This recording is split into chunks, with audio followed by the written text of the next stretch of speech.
Missed an episode of your favorite podcast? Choose from over a decade of content in our archives, not just the latest episode. All free at GCNlive.com. This is your call to action. Get prepared, America. Economy, survival, energy, disasters. This is USAPrepares.com. Informative radio, educational radio. Interact now by emailing instructor@USAPrepares.com or text at 434-390-7953. Class, please take your seats. Now, your instructor, Vincent Finelli. Everyone all set? Blissed? Dr. Shealy, are you blissed? Yes. Yeah, me too. I've got so many medical things to talk to you about today. But looks like first we've got Dan in Texas. Dan, welcome. You're on with Dr. Norm Shealy. Hi, guys. Thanks for taking my call. I'm just enjoying a day off from being in the public school district. Yeah, so Dan, are you a teacher? Yes. Subject matter? Math. Uh-huh. And just as a curiosity, do math and science teachers get paid more than some of the other teachers, like in easier topics, subjects like sociology, that kind of thing? Yes. This is my third year teaching, so I think they call them stipends. Uh-huh. So you get an extra allowance. Correct. Yeah, and the reason I asked that question is my father, right after World War II, became a teacher, went to the university, became a teacher, and the wage for a teacher was $2,400 a year, but they paid him $2,800 because he taught science, and he also had an after-school activity where he taught the children extra things, and he taught music as well. So music, science, and an after-school activity that got him $400 more a year. So he's probably the highest paid teacher because of subject matter, I guess, and the extra activities that he was willing to do. So that was just a curiosity. So Dan, you've got some questions for Dr. Shealy. Oh, yes. I'm still in this microwave debate from months past, and I know microwaves personally, I use it just to destroy the bacteria and whatever's growing on my sponge. So I do use my microwave once a week just to kill that. But I know there's still people that think that microwaves are safe. And I was just thinking, well, the nutrition in our food is so bad that when you put nutrition that's really not in food in a microwave, does it really matter? Yes. It destroys the amino acids. Okay. It literally decomposes them. You know, basically we could live on just amino acids. We can make sugar out of them. We can make fat out of them. But we have to have amino acids. And microwave, actually, the French did some great research on this over 20 years ago, showing it really does interfere with the quality of the protein. I do not own a microwave. I will never own a microwave. I don't want them in my house. I don't want them near me, etc. Okay. Yeah. And I'm just thinking some of that food that we get probably doesn't have any amino acids in it, so it probably doesn't even destroy it because it's already non-food. Yes. Well, that's one of the things in today's world is the fast food restaurants use a lot of that kind of junk. Right. Dan, I've got a question for you. I didn't quite understand what you're saying. You're saying that you use a microwave oven once a week to do what? Well, I have my sponges that I clean my dishes with. Uh-huh. And I know sometimes you just throw away the sponges, or some people use cloths every day and just put them in the wash machine. I just put them in the microwave once a week for a minute just to kill the bacteria that's growing on them. Yeah, but does it? Because the reason I asked that question is I have seen a fly, one of those house flies, fly into a microwave oven at the same time the microwave oven was on, and a minute later that fly was still flying and whatever was in the microwave oven was cooked. So my question is, does it really? Because I haven't seen any scientific evidence for or against doing what you're recommending, but I can tell you that vinegar vinegar is a great disinfectant. And so, Dr. Shealy, would vinegar, plain old white vinegar, would that accomplish what Dan is trying to do? Clean his sponges? I mean, basically, I have to say, in my, I have been doing my own cooking to a greater or less extent since at least 24 years of age, and I've never used anything but soap and water. Mm-hmm. Yeah, I understand what Dan is talking about. After about a week, you can chase out the neighbors with one of those sponges, right, Dan? Yeah. Well, I'll try the vinegar instead because I like distilled vinegar. Sometimes, I guess when I'm trying to get rid of weeds, I'll spray distilled vinegar on where the weeds were and growing in my or in driveway areas through the cracks. You know, this week's schedule, of course, today is Dr. Norm Shealy. Tomorrow's Rich Sheben. Wednesday is Gwyneth. Thursday is Rich Sheben again because he wants to talk more about the stolen election. And then Friday, I'm going to spend 2 hours on my unpublished book. And one of the topics in the book is disinfecting with vinegar. And so, here, I'll share something with Dr. Shealy and you and the class right now about vinegar. And here's what I found out. So we have a barn, and it's a fairly large barn. It's 120 feet long, and it is 40 feet wide. But the floor is dirt, okay? It's sitting on what's called short walls. Now, a short wall is, less than 8 feet tall. And it's a concrete wall. It's 8 inches thick, 4 feet high around the perimeter. And then the barn steel with the iron trusses sits on those short walls. It's a used chicken barn that we bought, we dismantled it, got it, from Arkansas and brought it here and reassembled it. It was 350 or 400 feet long, and we just bought 120 feet of it. And so it's got holes in the siding, holes in the roof, but it has 12-foot doors, 12 by 12 on each side. But mold seems to grow on the dirt inside the barn, even though we leave the doors open. Well, I sprayed, family sprayed vinegar, just plain old white vinegar, out of one of those insecticide sprayers. So we bought those to spray all kinds of things, and not insecticides, but soap and detergent and things like that. So we just pure vinegar, sprayed it across the mold on the floor. We wore a respirator, and it killed the mold. It killed the mold. Now, I don't know if it's going to come back tomorrow or, next week, but I think the acidity of the soil that we made more acid with the vinegar, the mold does not like that. Dr. Shealy, any comments about that? I don't know. I haven't done that kind of experiment, but I think there's lots of potential. Okay. Well, here's what the cost was. So vinegar is around $2 to $3 a jug for white vinegar. So a couple gallons of vinegar, when you can get it, was not very expensive. And vinegar we use around the house for all kinds of things. Like, for example, we have one of those, Dr. Shealy, I'd love to hear your comments on this. So we have a shower, actually I have a couple showers, and it has, the porcelain 4-inch square tiles with grout in between it. And so there's a great potential for, mold and bacteria to just hop on those grouted joints and live there and then spread.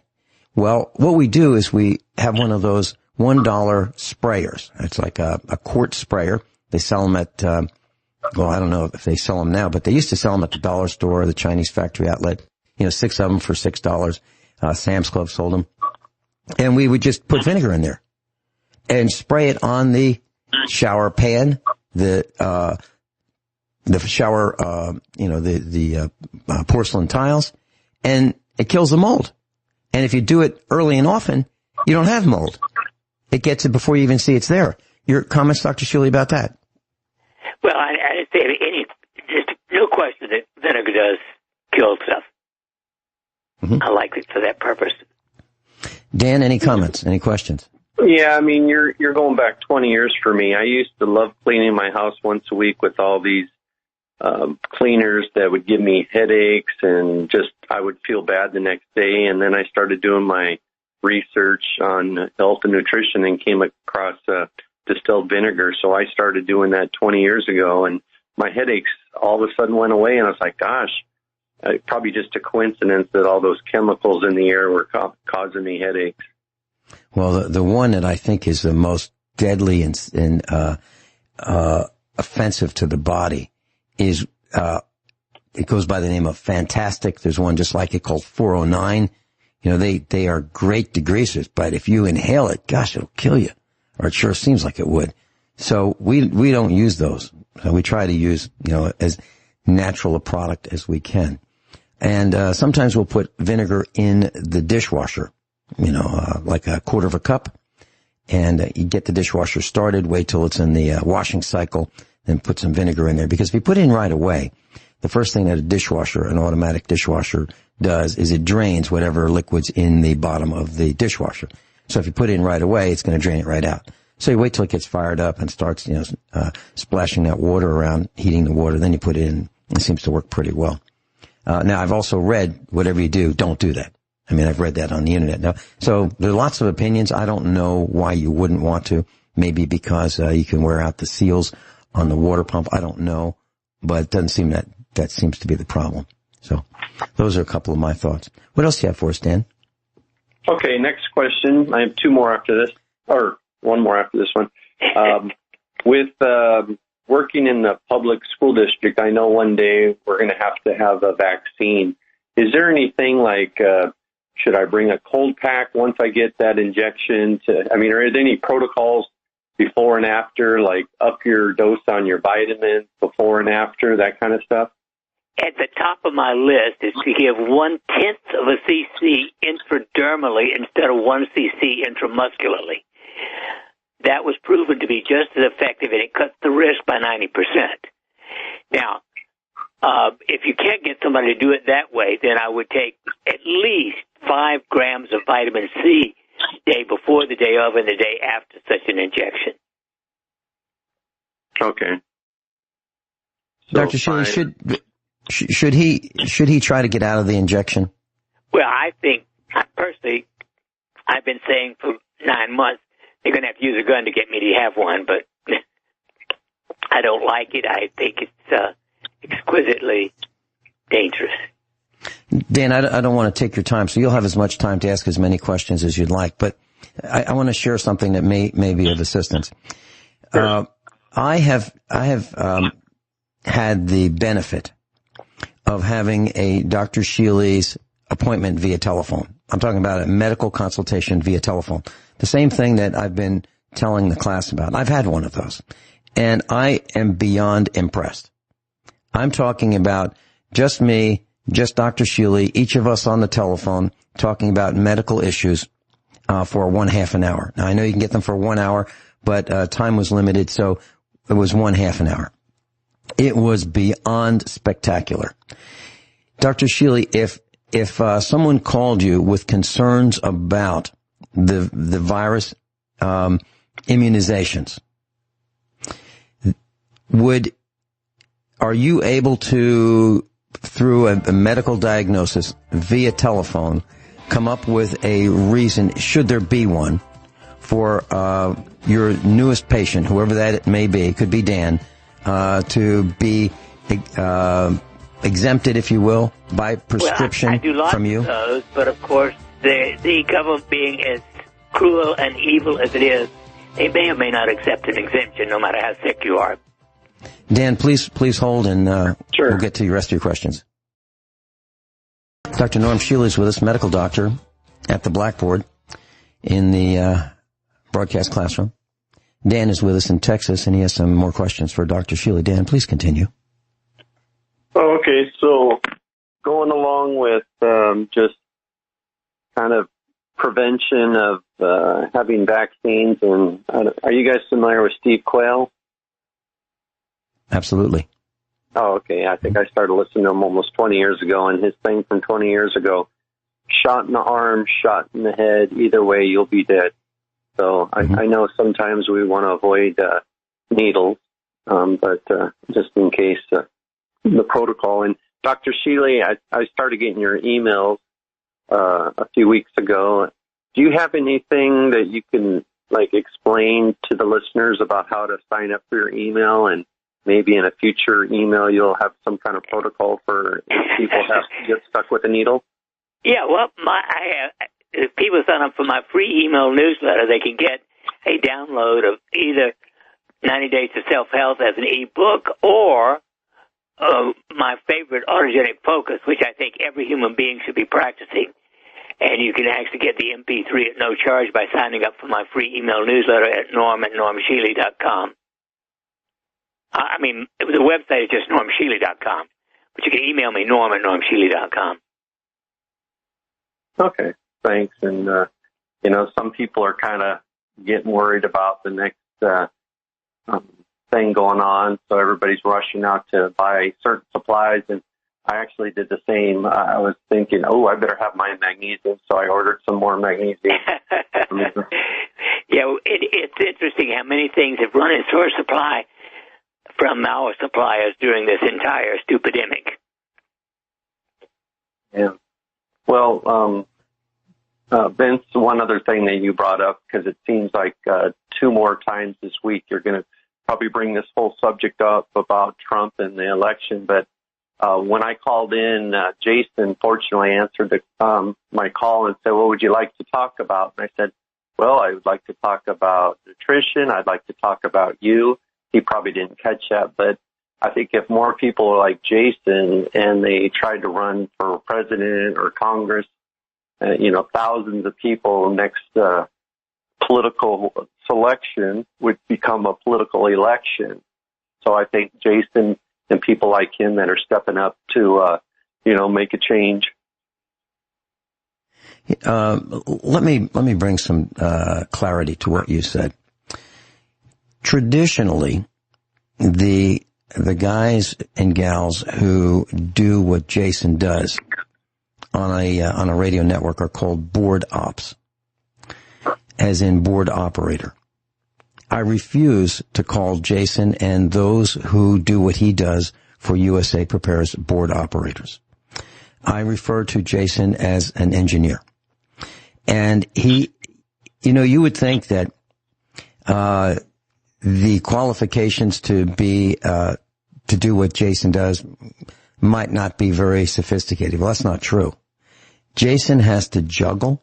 He has to edit, cut, fit commercials. He has to run the computer. He has to run a board. Now, the board that Jason has, I haven't seen that very one, but I believe if I'm not mistaken, that model is about the size of a desktop. I'm talking, maybe 36 inches deep, maybe 3 or 4 feet wide, filled with buttons, dials, sliders, cables.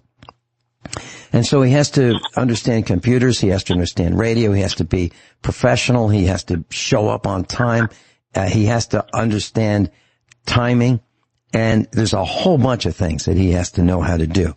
So he can't just walk off the street and be a radio broadcast engineer, at least in my opinion.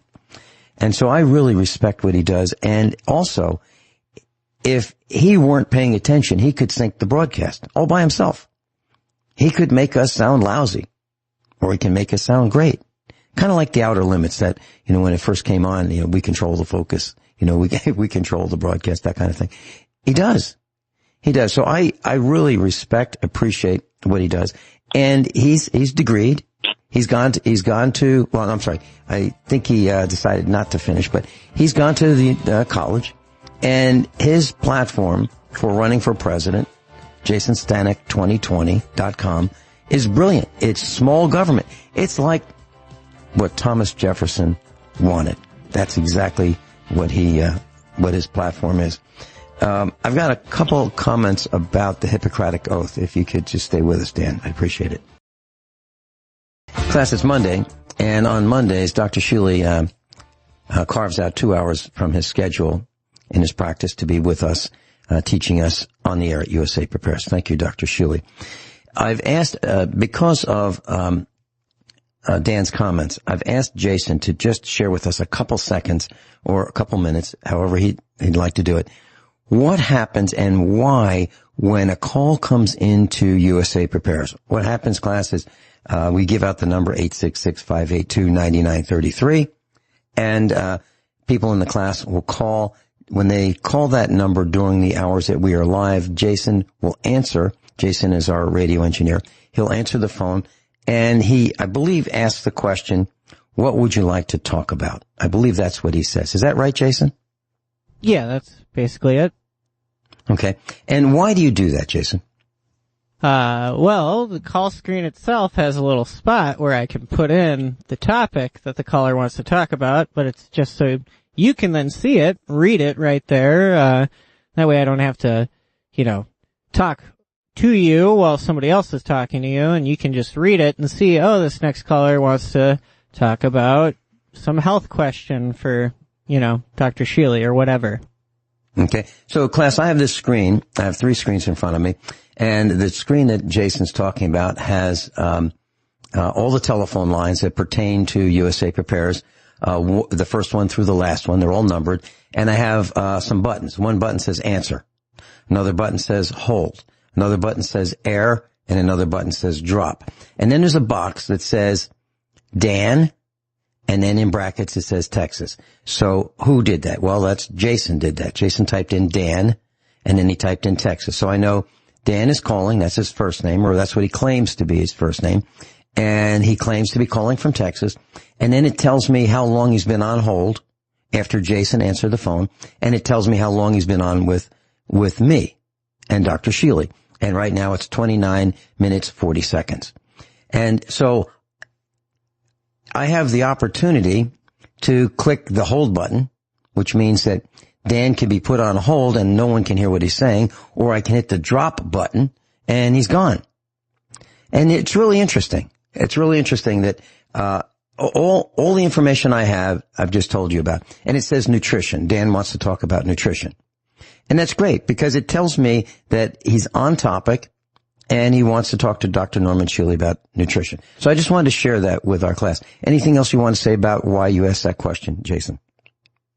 Well, it can also just help weed out any kind of troublemakers who might call, but we don't really get that with this show, so.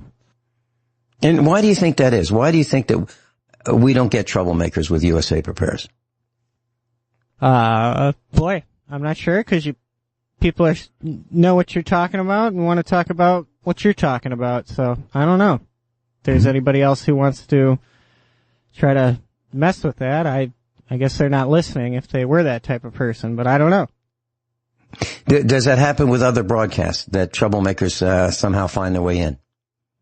Not too many. Just with like Free Talk Live is one that like anybody will call, and it could be whatever stuff, and they get one here and there. That's why we have dump buttons here if something goes awry. But no, typically most people are calling to talk to the host they want to talk to for whatever reason they're, interested in. So. Okay. Well, I think that has a lot to do with the instructors at USA Prepares, that they're prepared, that they can deliver the information, and they're accurate, and they're experts in their field. And I think people respect that. So that is a compliment to the instructors at USA Prepares, as Dr. Shealy, Senior USA Prepares instructor. Dan, back to you. Thank you, Jason, for sharing that. No problem. Oh, and Jason does have a degree. So, yes, he does. Back to you, Dan. Yeah. Thank you guys for your time. The last time I think I called in, it was about solar panels, and then I sent you an email because you were going to send me some information, but I never got that information. Should I try to resend an email? Please, I'm glad you mentioned that.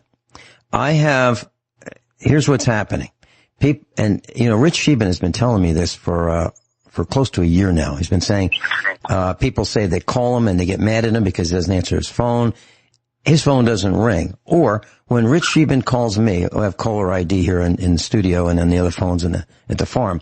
And when Rich Shealy calls me, and it'll say Rich S.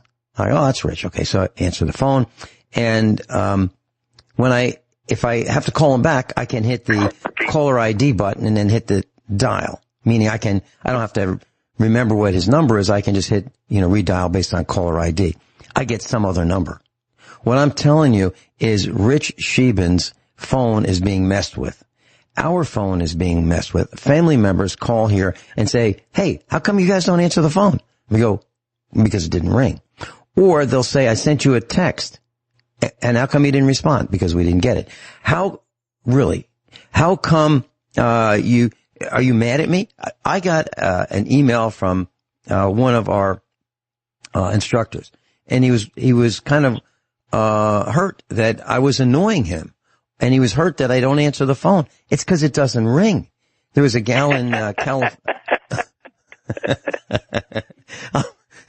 I'm very serious. I got an email yesterday. I was really concerned with it about it. It was a gal in California.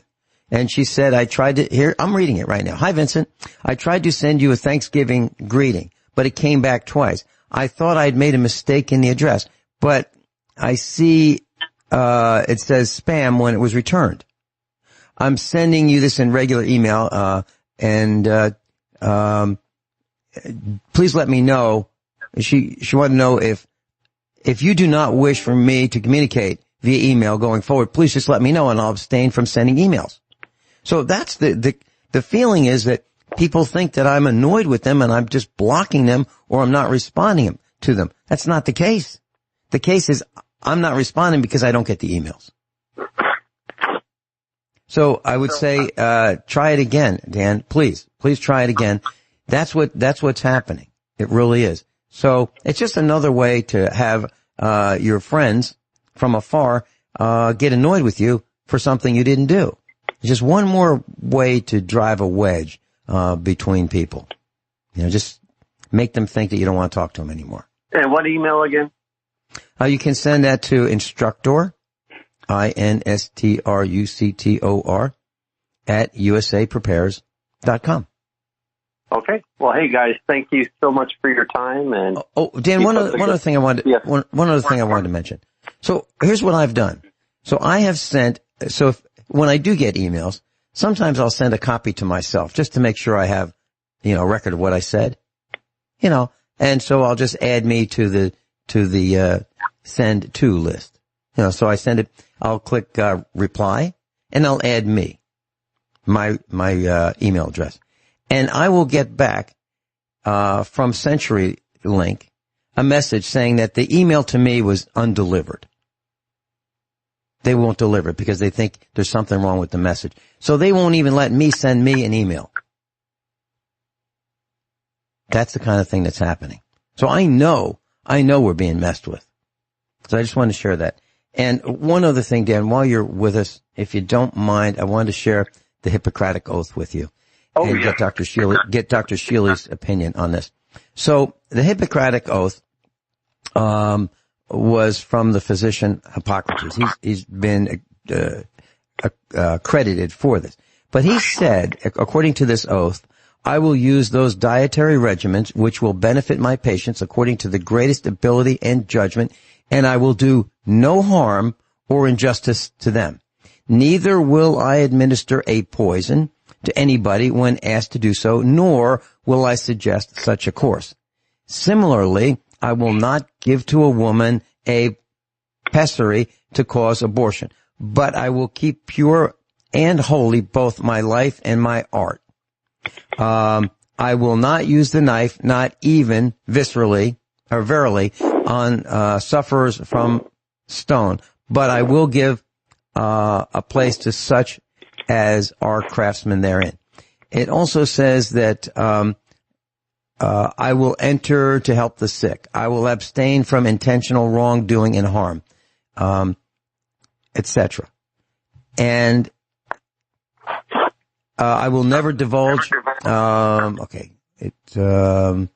won't go into that. But anyway, first do no harm. That's pretty much what the Hippocratic Oath is. Dr. Shealy, first do no harm. If physicians are administering this injection of a vaccine for COVID-19, is it possible that the first thing that they would do is harm? Well, many medications actually have a list of side effects longer than good effects. Okay. Most chemotherapy agents, for instance. Mm-hmm. Well, so my question is it possible that the physicians and those who are in the medical practice who have taken the Hippocratic Oath to first do no harm will actually be administering harm because they don't know exactly what they're doing because they don't know what's in the vaccines, right? Do Absolutely. They? Okay. Right on. Okay. So this, Dan, I wanted to... Yes? This guy, he seems pretty famous. True or false? Did he come up with let thy vaccine be thy medicine, or was it something, maybe I'm paraphrasing him, was it something like let thy food be thy medicine? Dr. Shealy, I think that sounds like Hippocrates. And he was a Greek physician from 460 to 370 BC. And he's the guy to which the Hippocratic Oath has been assigned, if you will. I think if you're talking about food being medicine, is that what you're saying? Yeah, I think that was what he was famous for, one of his quotes, let thy food be thy medicine. So I've been doing that for 20 years, and no offense, Dr. Shealy, but I'm allergic to doctors. I think, correct me if I'm wrong, Dr. Shealy, but don't you have that same allergy? Very much so. And even more seriously to hospitals. Yeah. And, yes, I believe you are right with that attribution to Hippocrates about food being the medicine. I think that, I haven't seen that exact verbiage, but I believe that was the intent. Yeah. Well, you guys keep up the good work and enjoy the rest of your day. Hey, thank you, Dan. I really appreciate the call. All right. God bless. Bye-bye. God bless. You know, class, when I first started radio, I was told fast, meaning get the call in, get the call out. And I don't like doing that. I want to make sure that whoever calls gets the information that he or she desires to the best of our ability. And I don't want to give anybody what I have gotten, which I would term the bum's rush, meaning you're bothering me. Get out of here.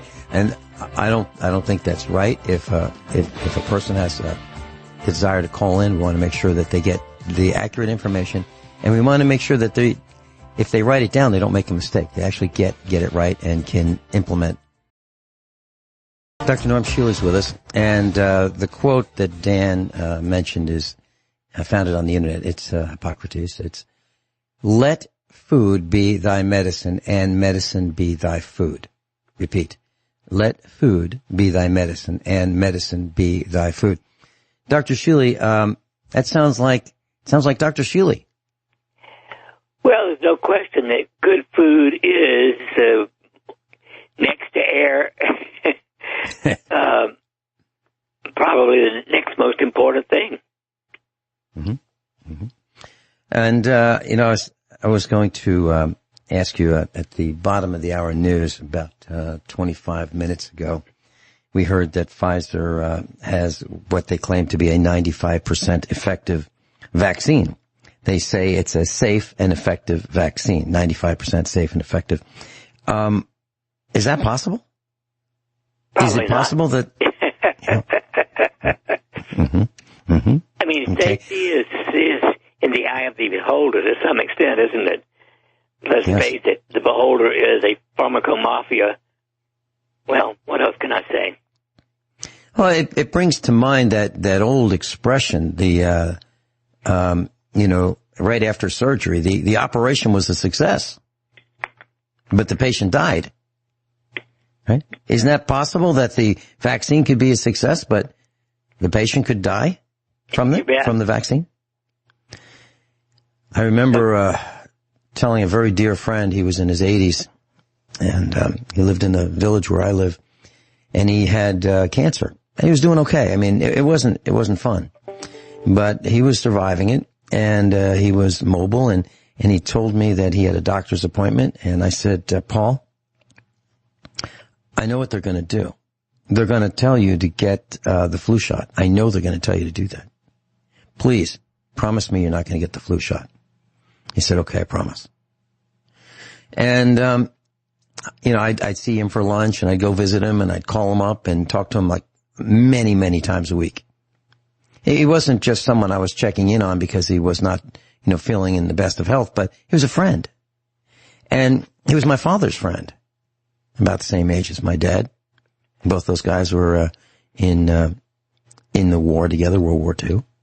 Well, he got back from his appointment. I talked to him the next day. I said, "How you doing?" He said, "Oh, not so good." I said, "What's up?" He said, "Vincent, you're going to be really mad at me." I said, "Why?" He said, "Well, I talked to the doctor and he said that I needed to have this flu shot, so I got the flu shot. Paul was dead in 30 days. And it was excruciating. The pain was excruciating." So he got the vaccine, and my concern, Dr. Shealy, as a layperson, I don't know what's in that. I don't know what's in that vial. I don't know who made it. I don't know what care they exercised. I have no idea. But I'm pretty darn certain that the person behind the injection, meaning the person delivering the injection in the muscle tissue, has no idea what's in that injection as well, other than reading the label. Am I wrong? Of course not. Okay. You're right. Okay. On. Okay, class. It's just as much as, and I'm not trying to blame doctors. I'm not doing that. What I'm saying is they generally don't know what's in the contents of that vial any more than you know what's in that jar of applesauce. I mean, you can read the label, but do you really know? Do you really know? And the answer is no, you don't know. Because you don't have a spectrum analyzer, or most of us don't.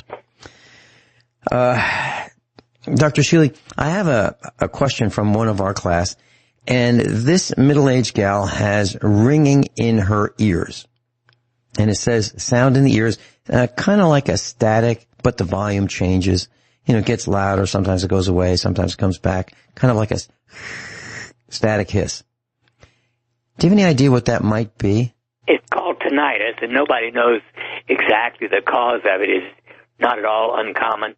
I've talked about my own that came on suddenly in 1988 and didn't go away until I discovered fire and air circuits. And it took 3 months of daily stimulation of fire and air to go away, and I've had many people, now that we use the Bliss oils, many people report that within 2 to 3 months their tinnitus can be brought under control using fire bliss and air bliss. Let me write that down. Okay. Dr. Shealy, is there a relationship between loud noises? I'm talking about people who have been in the military, people who have been in the battlefield, people who have been on the rifle range, people who have been either near cannons, or tanks, or loud machinery, or, jackhammers on the road construction crews. Is there a relationship between tinnitus and loud noises? Yes, and also aspirin and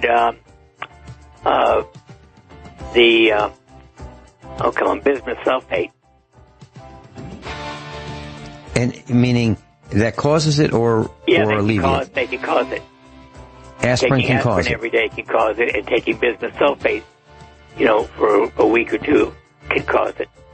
And you're talking about like a stomach antacid? Is that what you mean? No, not when you use Pepto-Bismol for diarrhea or whatever. Okay. All right. We'll be right back with Dr. Shealy. Hour number 2 of USA Prepares with Dr. Norm Shealy, medical doctor. And we've got 2 calls on the line, and so we'll get right to the first call. So, David, you're first. Amit, you're second. David, how you doing? Welcome. Yeah. By the way, David, I got your email, and I want to tell you that you're not the only one who tries to contact us and does not get through. I keep hearing that over and over and over with increasing frequency. So I want our class to know I'm not blocking anyone. I'm not disappointed with anyone. I'm not frosted with anyone. It's none of that. It's the system. They are doing it to us. So I just want to let you know. Yeah, well, last week, it was actually happening to me when I tried to call in the show. I kept saying that number was even no longer valid if it wasn't going to straight busy signals. And I'm like, wait, nobody's on the show. Why? How come I can't get through? Okay, I even asked Jason about that last week, that I was getting reports that people were calling and getting busy signals, and people were calling and that number was not a working number, that kind of thing, and they're calling the right number. So, and he said no one's called. So it's exactly what I said. He's there. I can see it. I mean, I have a call screen. Even if Jason weren't there, I could see the calls coming into USA Prepares right here from Missouri. I mean, I've got the call screen in front of me right now. I can tell you that you've been on the air for 1 minute, 21 seconds. And Amit has been holding for 4 minutes, 11 seconds, 12 seconds, 13 seconds. I can see that. So what I'm saying is I didn't see the calls. So when he said he didn't hear them, didn't hear it ring, it didn't ring. Yeah. Okay. Oh, please continue, David. Yeah, I was just hoping I didn't do nothing to get banned, so. Oh, no. That's impossible. You could not get banned, and neither could Amit. But anyways, one question I have is, when I was at the store every time I'm there, I'm trying to get supplies if they got it. And, one thing they're not having is the higher percentage of rubbing alcohol. So if you happen to want to make your own disinfectant, say if you have alcohol, we have a bunch of the 95%, which they're not carrying in the stores anymore. The highest is 70. But you want the better. Now, would it be better to, I don't have vodka here, but I'm thinking about getting some. So would it be better to mix, some of your higher strength alcohol with that, or just mix the vodka alone? And I would assume you'd probably use distilled water, correct? I don't have any way of answering that kind of question because I don't know the science of what percentage of alcohol is what minimum percentage is necessary for sterilization. Obviously, I think 95% will kill almost any organism, but I don't know how low you can go before it becomes ineffective. David, to answer part of your question that I think I read between the lines, using vodka. Now, here's how this works. So, alcohol spirits are measured in a term called proof. So you could have 100 proof vodka. 100 proof vodka is 50% alcohol.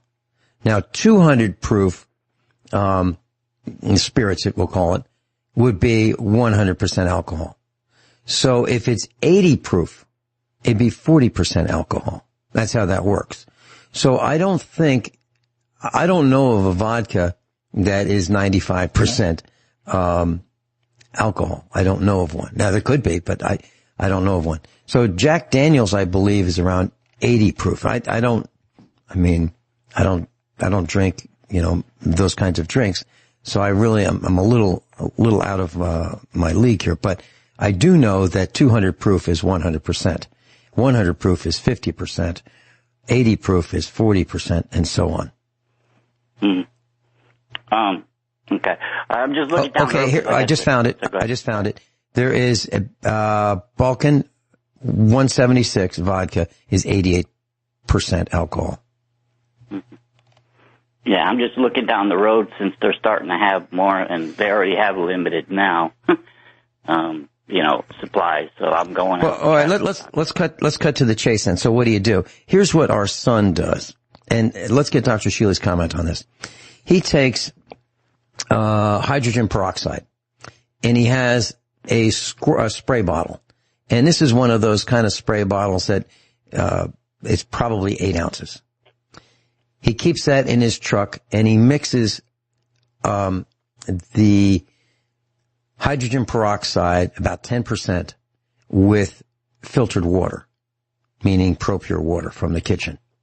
And he keeps that in his truck, and if he thinks he needs to disinfect his hands, he'll spray that on his hands and rub them together.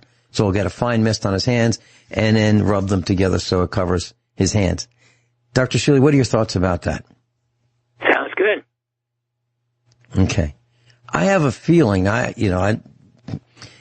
don't have the science behind it, at least, the lab science behind it, but I believe that is way better than doing nothing. And it is fast and easy. And if you just pour a couple drops of hydrogen peroxide on your sink drain, it will start to foam up. So, I mean, be careful. Don't get it in your eyes, and you don't want to swallow it, I don't think. I've heard of people taking a tablespoon or a teaspoon of hydrogen peroxide. I don't know how, that sounds risky to me, but, overconsumption of it. But, spraying it on your hands, spraying it on the steering wheel, spraying on the door handles, does make sense to me. Dr. Shealy, any comments about that and, taking hydrogen peroxide orally? Well, I've never drunk hydrogen peroxide. I've rinsed it out, 50-50 in my mouth, but I've never drunk it, in any quantity. By the way, you can get 99% isopropyl alcohol. Okay. But I have not. The highest I've been able to find in whiskey is 151 proof, which is 75 or 6%. Mm-hmm. 99% isopropyl alcohol. Okay. Well, yeah, but whiskey you can get 151%. 151 proof. Yeah, it sounds like Bacardi 151 rum. Yeah. Yeah. David, any comments? I don't drink, I don't drink. I'm just concerned about because, like I said, it's the lower doses, percentage of alcohol that's all they're carrying in the store. And good luck finding bleach wipes or something. We haven't found them in months. So. All right. I just went to Sam's Club online. Sam's Club Members Mark. That is their house brand. 91% isopropyl alcohol, 32 fluid ounces, 2-pack. So you get 2 quarts. A quart is 32 fluid ounces. You get 2 quarts for $3.94 shipped. If you have their, $100 membership, it's free shipping. So it's $2 a quart. And you have to buy 2 quarts, in a pack. So that's 91%. So that's available. Does that help? Yeah, just looking down the road, because I don't think things are going to get any better. It's so goofy and crazy. And how do you can ask one question today, and then in 10 minutes you can ask another one. They'll give you the opposite answer. So, everywhere else on the news. So who knows what's going to happen? Right. Right. Yeah, it's just ridiculous. These are doctors supposed to be telling us what to do and supporting our country, and they don't even know what the heck to do. That's why Dr. Shealy's here. Yeah. To help us. Now, I have a quick question, but one other thing you can get into at another time. When did you do you had a book, your holistic medicine that, how long, when did you write that? Well, it depends on, I've written so many books. The first major book that I wrote was called 90 Days to Self-Health, and that was published in 1978. I have a reason, though, I'm asking this. I thought about this. My grandmother lived till just shy of 100, and she had this doctor's book, and she described the book, what they're describing to yours, and they finally put her in a nursing home, and then she died within 2 weeks because they put her on all these medications. She was on nothing but whatever that book was. But, they died right after my grandparents were put in nursing homes. They worked at everything, but that's all they did. They didn't take no medicine. I thought that was kind of interesting to look back at that. But the other thing I've been interested in a while, and you can get into it another time. I know Dr. Shealy, you, Vincent, and Gwyneth talks about the, your pre-life experience where you did this. Past life. Okay, yeah. Now, I know when I was a kid, I read a documentary about Patton, and he said that's what he did, and that's what made him win most of his battles. So I never heard about it until you folks brought it up. But my thing is, you're all educated. So can you explain how this works one of these days on the show? So you can, because how do you know? I'm curious about it being a power of suggestion, versus how does that, because you're obviously highly educated. So it's something I'm just interested in how you do it, where you're totally believing that and you believe you experienced that, well, how do you get to that point? You know what I'm saying? What's the process? At some point in the show, could you talk about that? Absolutely. Absolutely. Dr. Shealy, would you like to, after Amit's call, would you like to talk maybe after the bottom of the hour, past life regression, what it is? And maybe you could even use me as an example because you performed a past life regression on me, if that's something that you're interested in doing. Well, I love past life therapy. It's my favorite psychotherapeutic tool. Okay.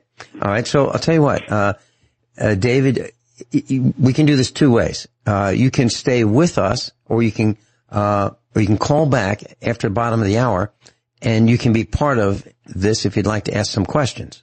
Would you like to do it that way? Yeah, I could do that as long as my phone doesn't act up. So I mean, or do you want me to ask the questions?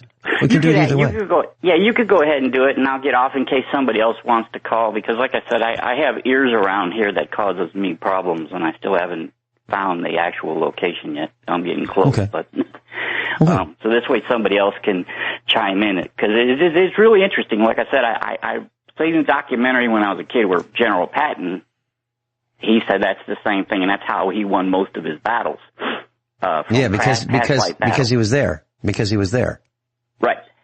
Mm-hmm. Right. So it's just interesting. It's something I've been wanting to ask for a while, and I hope I didn't get any off-topic situation. Oh, no, you're doing fine. All right, David. Well, thanks so much. All right. Bye-bye. How's David? David's a USA Prepares instructor. Amit. Oh, wait. Okay. Amit, welcome.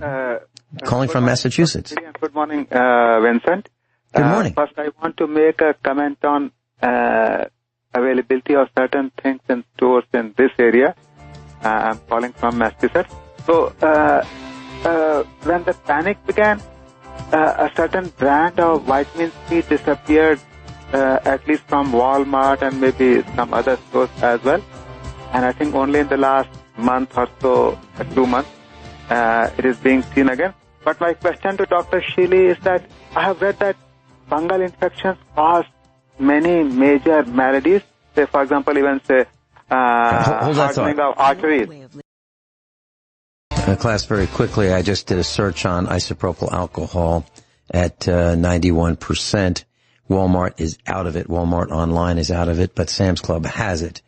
$3.94 for 2 quarts at Sam's Club. So I just wanted to let you all know that's the answer on isopropyl alcohol. Dr. Shealy, in your practice, what percentage of alcohol do you recommend for, like if you were going to give someone an injection and you're going to break their skin, and you sterilize that area, what percentage alcohol do you recommend for that kind of a thing? 80%. 80%. Okay. There you go, class. Okay, Amit, back to you. You wanted to talk about, you mentioned vitamin C was unavailable for a time after the corona panic has started. Yes, but, a certain brand. But that has, I think, that is being seen in the last 2 months or so. What brand are you talking about? Ester C, ESTER -C. Uh-huh. Okay, Ester C. Okay. Well, I can tell you that at Dr. Shealy's website, you can buy his Dr. Shealy's Youth Formula, which is 2,000 milligrams of vitamin C and 1,000 milligrams of MSM and 3 milligrams of beta-glucan, all in one capsule. I just bought 4 of those and 4 youth formulas last week. So those are available right now from Dr. Shealy's website, and that's normshealy.com. Same place I get mine. What else would you like to talk about? Fungal infection? The other thing I wanted to ask Dr. Shealy's opinion on is that I have read that fungal infections release mycotoxins, and that can cause many serious diseases such as artery hardening. So, what is his view or experience or opinion on fungal infection? Well, if it's of the toenails, for instance, I like a spray called Nixall, Nixall. That needs to be done twice a day, and it can take 3 to 6 months to get rid of a really well-entrenched fungal infection of the toenails. But if it's in the body as a fungal, then I prefer intravenous vitamin C, 50 to 75 grams. I see. So that is my understanding that it is a very obstinate or stubborn infection. Oh, yes. It is inside the body, and one should be patient. And that's why the name patient comes. That once you have dis-ease, you are supposed to be patient. So one has to be ready for some time, a few months, to really get rid of that. Well, again, if it's a fungal infection, it's almost as bad as cancer in trying to eradicate it. But the only thing I know is intravenous vitamin C and possibly intravenous ozone. I see. Got. Thank you. Intravenous ozone. Dr. Shealy, can you tell us what that is? Well, ozone is O3. Right. It's what you smell sometimes after certain thunderstorms. Mm-hmm. I love the smell of it. To me, it's a very pleasant smell. And there's excellent evidence that giving it intravenously, is detoxifying, but also can even help cure cancer. It's very therapeutic. Okay, Dr. Shealy, we have in our farmhouse, I'm asking this question for the whole class, we have in our farmhouse a negative ion generator. It looks like an ignition coil from the 1960s. It is a cylinder, probably 2.5 inches in diameter, maybe a foot tall, has a power cord, plugs into an AC outlet, and it has some fuzz on the top of it.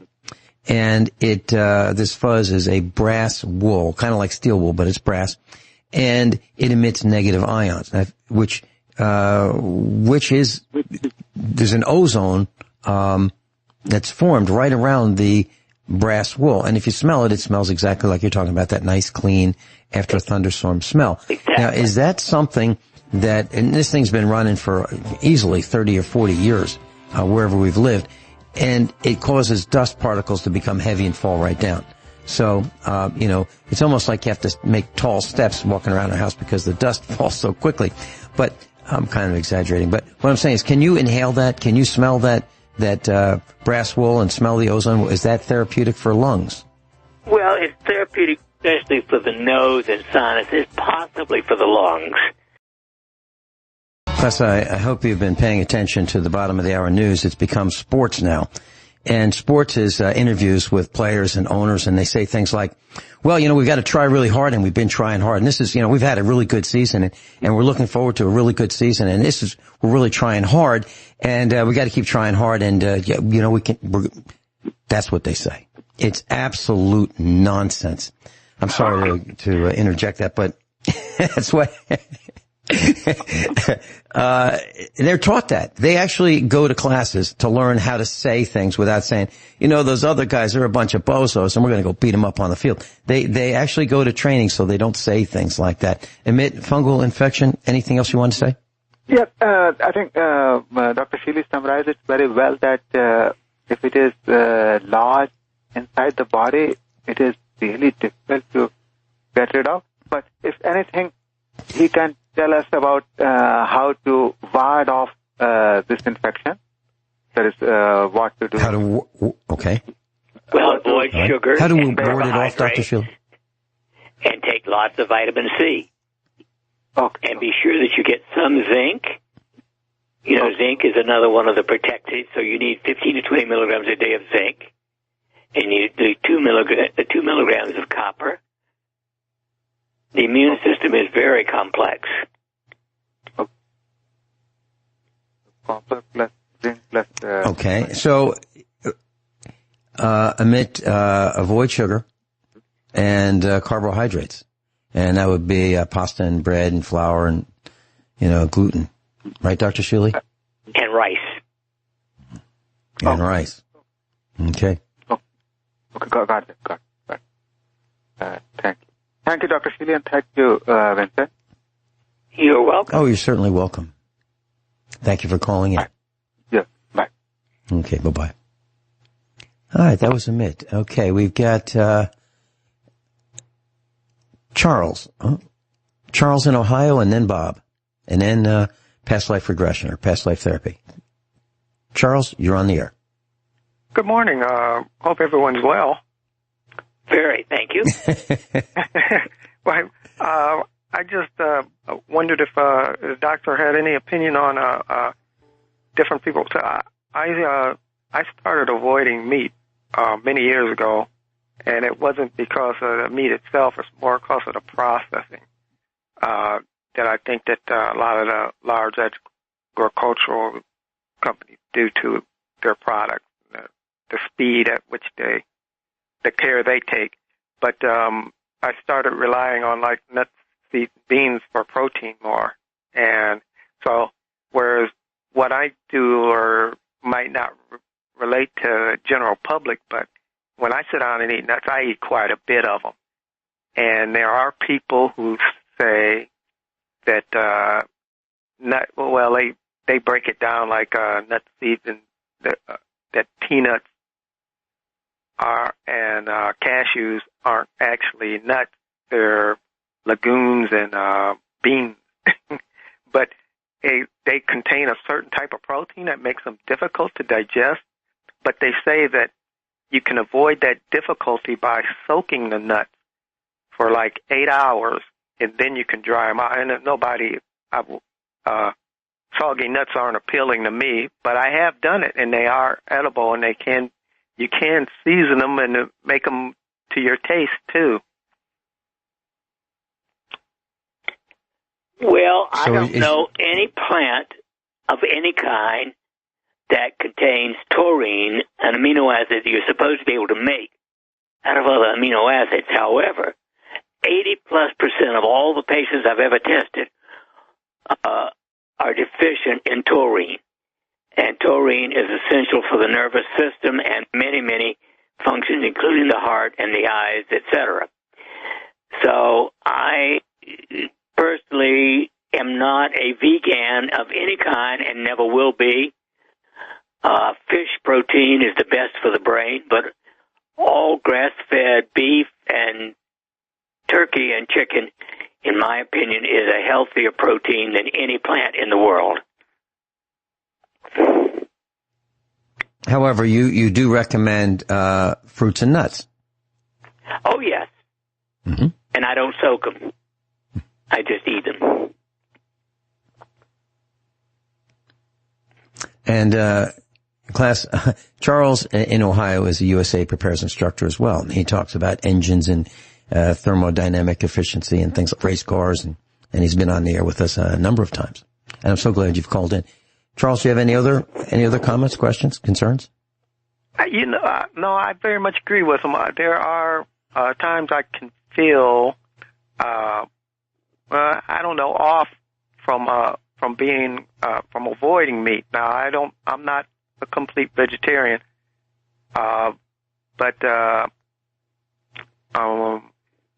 thing is awareness, and that is like digestion, like the people who do tie I guess the certain type of protein that is in nuts to intestinal problems, bloating and digestive problems, and they even say like rheumatoid arthritis, and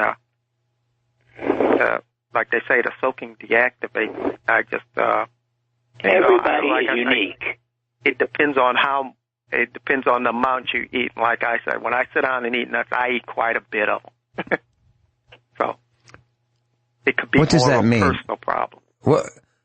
Charles, what does that mean, quite a bit? Like half a cup? Like 12 ounces at a sitting, 12 ounces.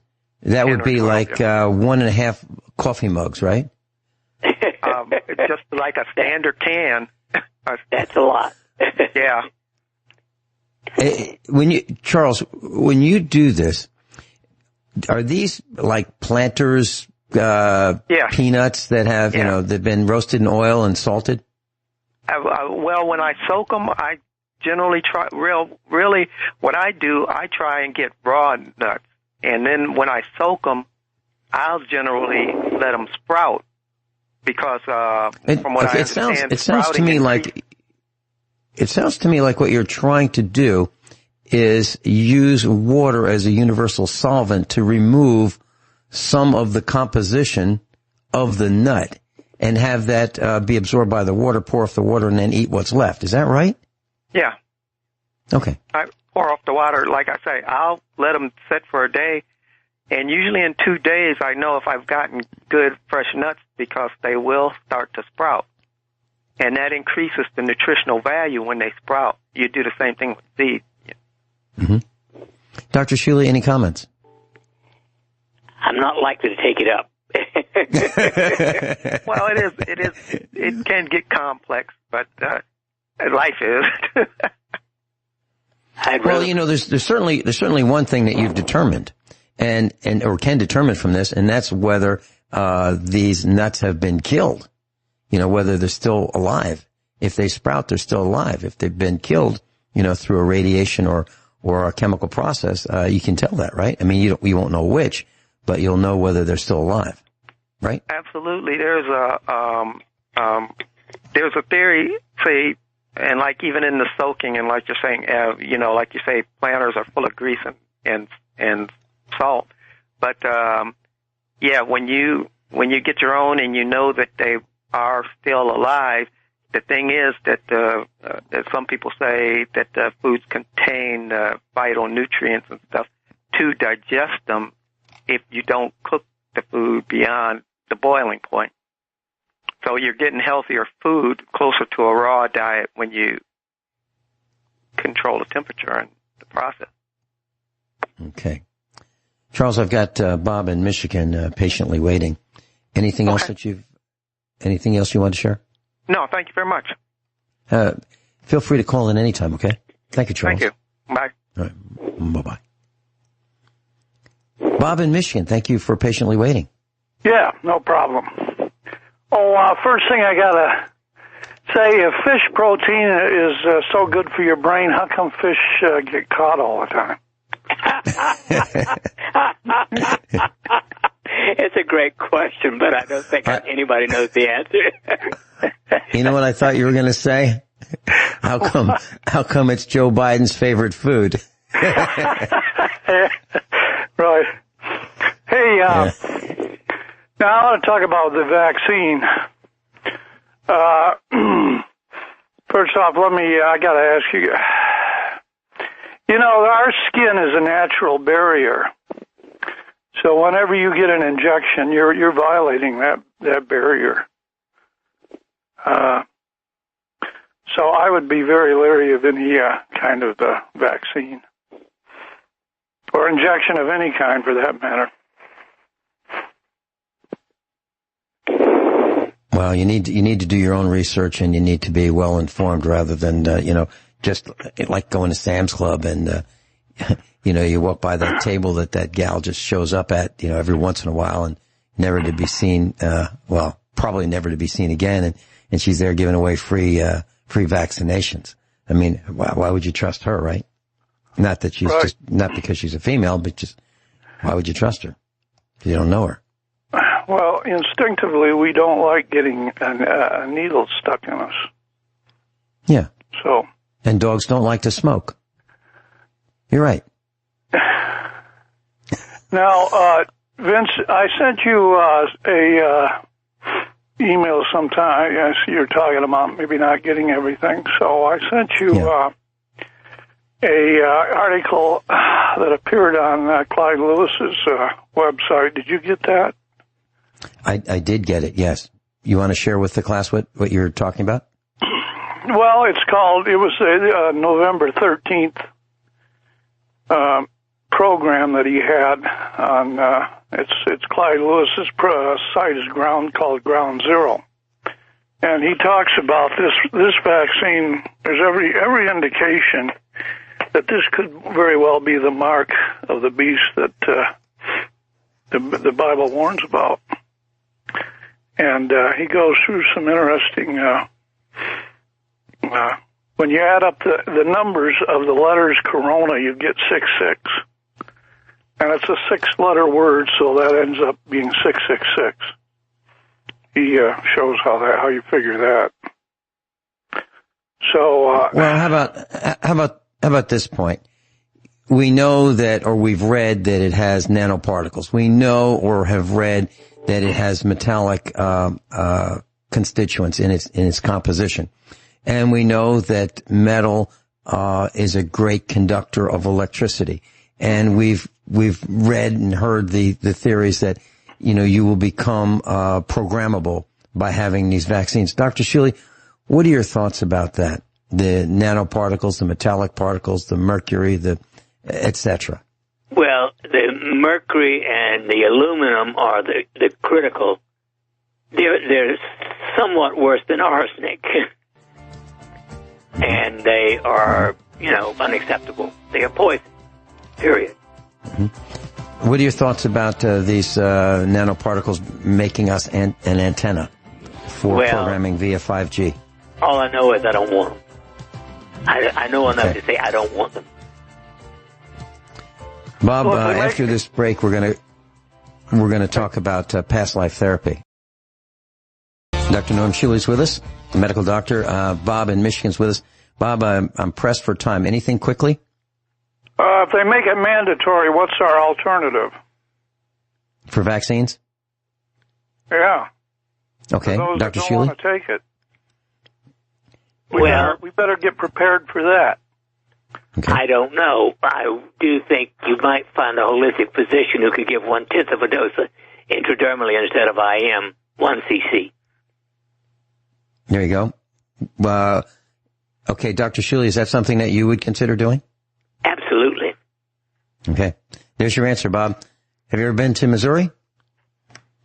No, only in my dreams. Well, let me know when you will plan on being here. Maybe I had a dream of visiting you last night. Really? Yeah. That's great. I'd love to meet up with our class. I really would. Of course, we'll take precautions. All right, Bob, I've got to run, but so you can call Dr. Shealy's office, and I believe that number is 417-351-5221. Is that right, Dr. Shealy? Right. 417-351-5221. Okay, Bob, thanks so much. Yep. Dr. Shealy, very quickly, Armour Thyroid versus Synthroid. What's the difference, and how long does it take to get results for hypothyroidism and being back? In general, my experience is that about 50% of people on thyroid, Synthroid, the synthetic, do not have their thyroid managed properly. Armour's Thyroid is considerably better. Okay. And how long does it take for someone who has tested his or her oral temperature? 2 to 4 weeks. Okay. There you go, class. And if you want to make that appointment and talk with Dr. Shealy about medical conditions, that same number, 417-351-5221, Central Time Zone. That's in Missouri, Springfield, Missouri. Dr. Shealy, we had a request for past life regression / therapy. Did you want to share what happened with me, or did you want to discuss it in some way? Well, I've done this since 1972. I've had at least 15 different spontaneous recalls without having to go into a trance or guided. Just I suddenly knew. And for instance, when I went, I heard about a guy named John Ellison who introduced mesmerism into London. I couldn't find anything about him, so I flew to London, and I knew where to go. The taxi driver was taking me someplace. I said, no, the other way. And I went into the building, and I knew the building. And according to numerous good psychics and otherwise, I was John Ellison in a previous life.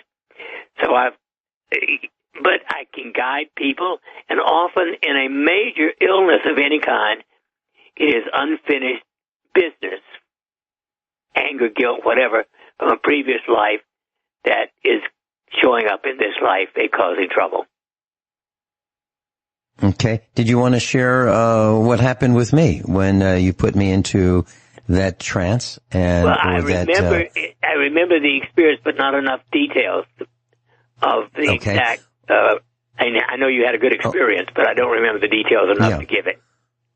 Okay. Well, what happened, class, was I was put into this hypnotic state, and I saw myself as a village person, and trying to get the village, our little village, to get the men to defend our village, because they were 3-4 villages away, and they were killing people, and they were coming. Think of it like the Revolutionary War. Yeah, and the enemy was. I remember that part of it. Yeah. Mm-hmm. And they were coming for us, and I tried to get the men to stand up, and I couldn't do it. I met with them, and ultimately it's, hey, they're 4 villages away, they're 3 villages away, they're 2 villages away, we're next. They're 1 village away, we're next. And what happened was I was standing in this, like an old Spartan building with wood floors, and it appeared to be hundreds of years ago. And I tried to get the farmers, of which I was one. I was nobody special. I was just a farmer, just trying to get them to defend what they owned. And I couldn't do it. And they turned their backs on me, and they left me, and I was standing there. And I couldn't believe it. I mean, I was stunned that I could not get my neighbors to stand up and fight and protect their family, their wives, their children, their parents. Couldn't do it. And the impression was that, if we just stay out of sight, everything will be okay. And and then and it kind of like what I'm doing right here, right now, Dr. Shealy, except on the radio, right? Trying to get people to work together and to protect themselves. I mean, nothing different. And I'm nobody special. I didn't see myself as president or a general or anything like that. I was just a farmer, just a guy. And unsuccessful at that. I mean, I was an abject failure, kind of like nothing new, kind of like how I feel about, getting people to prepare. We talk about it, and they go, yep, and most don't. Most don't do it. I know Dr. Shealy does. We're of the same mindset, and even though we were raised separately, we have a lot of common thoughts. Dr. Shealy, thank you so much for being with us today, and looking forward to seeing you next Monday.